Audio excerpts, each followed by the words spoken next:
6. Evan Donnelly. Ricky's in my math class. He's also with me in English and social studies, but he's way more annoying in math. He knows more than Mr. Kansiper, and he never misses a chance to explain how he picked up all these wonderful fun facts in his magnet school. When you're a jumped up 7th grader, this isn't going to make you very popular with anyone in the 8th grade.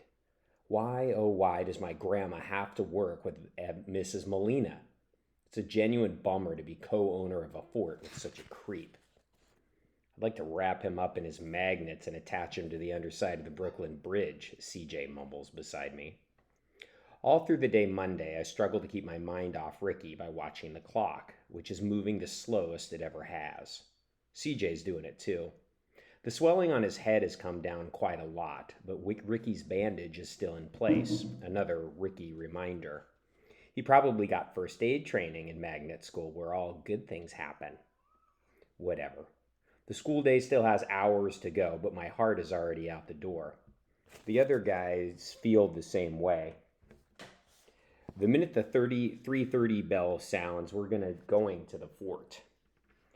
There's no soccer practice, but I have to walk Janelle home, Jason tells us. He's trying to whisper, but his whispering is still too loud when we're talking about the fort, which is supposed to be secret. I owe her that much for after standing her up last weekend. Don't start the movie without me.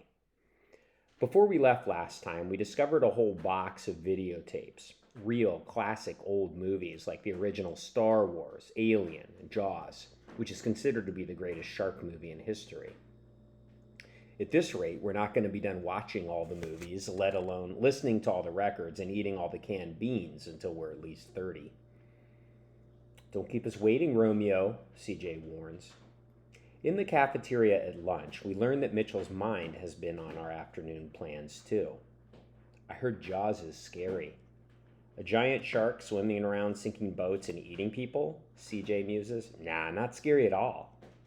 Mitchell doesn't find this at all helpful. So would you say that Jaws is really scary or just medium scary, he asks. Well, how would I know, I retort. We haven't seen it yet, same as you. Jason is willing to take a stab at it. I'm guessing scarier than medium, but not as scary as really. Well, okay, but we're not turning off the lights, Mitchell announces. You can say that again, I tell him. The only way to do that is to shut down power to the whole fort, and then the video thingy won't play. When the bell finally rings, CJ, Mitchell, and I hurry to our meeting place in the crowded hallway. We're anxious to get to the fort, sure, but part of our plan is to get out of school before Ricky can latch on to us. Nothing personal. We all agree that it is his fort, too. Still, that doesn't mean that he has to be there every time we are. And he'll probably show up anyway, CJ predicts darkly as we rush for the exit. Yeah, to study, Mitchell adds, making it into a 5-syllable word. Talk about a waste of a good fort. We burst out the front entrance and freeze. An unmuffled car engine is roaring in the pickup line. There, amid the minivans and SUVs, Jaeger's red Mustang perches on its 2 big tires. Jaeger's at the wheel, his face its usual study in boredom and ill will, and my brother Luke is in the passenger seat, scanning the departing crowd of kids. We could pretend we don't see him, CJ whispers into my ear. No good, I sigh. They'll just follow us. The last thing we need is those guys finding out about the fort. So what do we do? Mitchell asks. Well, you guys go ahead of me, I decide. With any luck, I can ditch them quick and make it to the fort in time for the movie. Watch yourself, CJ warns. I know he's your brother, but he's Jaeger's animal now. I'm on it. Hey, look who it is, Luke exclaims with a big, phony grin when I approach the Mustang, like he's totally amazed to see me leaving my own school at dismissal time. Against my better judgment, I climb into the back seat because I know they're not going to go away until I do. Are you cutting 9th period? I asked Luke. The high school doesn't get out for another 20 minutes yet. Oh yeah, started early, like right after breakfast. I shrug. It's your funeral. If Grandma finds out, you're a dead man. You won't tell her, Jaeger drawls. Now that's the difference between him and Luke. When Jaeger says it, it's not a statement. It's a threat. We pull out of the driveway with a squeal. Somehow, Yeager manages to cut off every parent at Canaan Middle School and leave them stewing and honking in anger.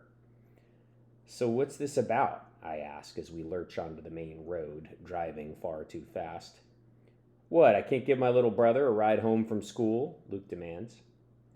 "Well, we got a small project that requires your special skill set," Yeager explains smoothly. And that makes me uneasy because A, it's coming from Yeager, and B, I have no special skill set. "What project?" I ask Luke. I never speak directly to Yeager, even though he's the one who answers most of the time. We pull up in front of Doyle's Luncheonette, a small greasy spoon diner that's been in Canaan forever. It may have been started by someone named Doyle, but as long as I can remember, it's been run by an ancient man named Kyriako. They drag me inside to a table, and Yeager orders Cokes all around and a plate of your finest French fries with gravy. "I'm not hungry," I protest as Kyriako shuffles off to fill our order. "Well, fake it," Luke snarls. And that's when Yeager explains what we're there for, turning the blood in my veins to ice. When Kyriako brings people their chains, he always leaves the cash drawer open. So when that table in the back pays their bill, you sneak up, clean out the register, and buzz off. We'll pick you up in front of the 7-Eleven down the block. "I'm not going to do that," I hiss. "Why can't you do it?" Yeager has an answer for that, too. "You're a kid. If you get caught, it's a juvie offense, a slap on the wrist. But your brother and me, we're over 16. We could be tried as adults." "Why does it have to happen at all?" I persist. Don't be such a wimp," Luke scoffs, "like you never swiped anything." "I haven't." "Well, we're doing it for you," Yeager reasons. "I'd feel terrible if I had to drive you out to Plymouth Springs and leave you there without a phone. That's a 15-mile walk home along the interstate, and you know how the clouds of mosquitoes come out once it starts to get dark." Now, he says it in sort of the friendliest tone, but I can tell from the look on his smarmy face that he would do it in a heartbeat. And that's why he chose a place 15 miles away, not 90. A 15-mile hike is just doable enough that you can picture yourself struggling along the soft shoulder in the pitch black, while transport trucks roar by, just about blowing you into the ditch. I turn to Luke. "And you let him do that to me?" My big brother looks away uncomfortably, which says more than a giant billboard rings with chaser lights. I never thought things could get worse for our family than when Mom and Dad walked away from us and when we had to move in with Grandma and Grandpa. At least back then, it was Luke and me against the world, and all of our problems made us closer than close. So yeah, this is worse. Rock bottom. "Of course he wouldn't." Now Yeager's voice is comforting. "And I wouldn't ask him to. That's why you're going to do us this solid. Look, the other table's paying their bill. You're on." Now I can't move at first, like I'm glued to my seat. Luke delivers a swift kick to the leg of my chair, and up I pop to avoid being knocked over. I'm in a daze as I head for the front counter and the cash register, which sits open just the way Yeager predicted.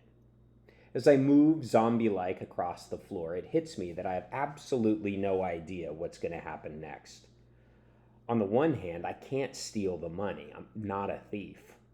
But a quick glance at Yeager reminds me that I can't not steal it either, not unless I'm looking forward to a 15-mile hike home from Plymouth Springs. I'm dragging my feet, but I'm almost there now. The cash drawer is right in front of me. All I have to do is lean over, grab a fistful of bills, and run. Kyriako is in the farthest corner of the restaurant, his back to me, exchanging bad jokes with his customers. It's now or never. I reach out, which is weird because I have zero intention of taking anything. Maybe I'm just trying to see if my arm actually moves that way, or I might be thinking that the longer I seem like I'm going along with the plan, the longer I delay the inevitable confrontation with Luke and Yeager. And at that moment, the front door opens and none other than Ricky Molina walks in, smiling broadly. "Hi, Evan. I thought that was you." and his eyes fall on my hand and the open cash drawer, and his grin morphs into a look of confusion. I reach down, pluck a mint from the dish on the counter, and pop it into my mouth. "Hey, Ricky, let's go." I push him out the door and yank him down the block in about 8 seconds. "Hey, wasn't that your brother and his friend in there?" Ricky protests. They're still eating," I explain. "I'm done." Now, the best part is that Kyriako is now looking our way, so Luke and Jaeger won't be able to come after me until they pay their bill for the Coke and fries. So I'm off the hook for the moment. I'll have to face them eventually, but at least I'll have some time to think about how to play it. Ricky searches my face. "You know, for a minute there, it looked like you were going for the cash in the register." I laugh. Are you kidding? My grandma would kill me. I sound a lot more certain than I am. The memory of standing in front of that cash drawer is going to stay with me for a long time. At no point was I ever planning to steal that money, but I wasn't leaving either. Would I have done it? I guess I'll never be sure. The one thing I know is that Ricky came along at exactly the right time. I must be speeding up because Ricky asks, "What's the rush? Where are we going?" I look at him. Have you ever seen Jaws? We watch Jaws all the way through, and then we watch it again from the beginning, so we can vote on what's the grossest part, the dead guy's head or the bitten off leg. The boat captain sliding down the deck into the shark's mouth takes third place. We're all really late for dinner, and none of us is very hungry since we split 3 cans of 40-year-old chili while binge watching a movie with, let's face it, a lot of blood. Mitchell barfed into the chemical toilet, so at least we know that works. I'm just finishing up some homework when the roar of Jaeger's Mustang rattles the windows. A few minutes later, Luke comes into my room. "Real stupid, Evan," he tells me gravely. "Jaeger's pretty ticked off at you." I don't lie awake nights stressing about Jaeger, I assure him. It's mostly bluff because Jaeger does scare the heck out of me. If he doesn't keep me awake nights, it's only because I refuse to think about him at all. "Yeah, well, maybe you should," Luke presses. "He's not the kind of guy you want to mess with. How long do you think I can protect you from him?" I glare at him. "You mean the way you protected me today from letting him turn me into a thief?" Kyriako's a rich man," Luke scoffs. "That's his Lexus parked in front of Doyle's. He's got money to spare." "Right, and it's his money, not Jaeger's. Mom and Dad got their hands on other people's money too, and we know what they bought with it." His face flames red. "I know all about Mom and Dad. I'm their kid too, same as you." "Then why would you hang out with a guy who's only going to get you mixed up in the same kind of problems?" "I don't tell you not to run with that pack of nerds you call friends," he shoots back. "Even that Ricky loser Grandma stuck you with. The kid almost bought you a 15-mile hike back from Plymouth Springs. You think Jaeger was joking about that?" Luke's face is carved from granite, but I know him too well. I detect a slight twitch in the skin of his right cheek. "You're scared of him too," I accuse him. I hit a nerve because Luke changes the subject. "Where were you all afternoon?" "Home." "Don't give me that. That's the first place we looked. We searched the whole town. It's like you disappeared off the face of the earth." Maybe that's because I wasn't on the surface of the earth. I was below it. And as long as I've got the fort, I'll have a place where my brother and Jaeger will never be able to find me.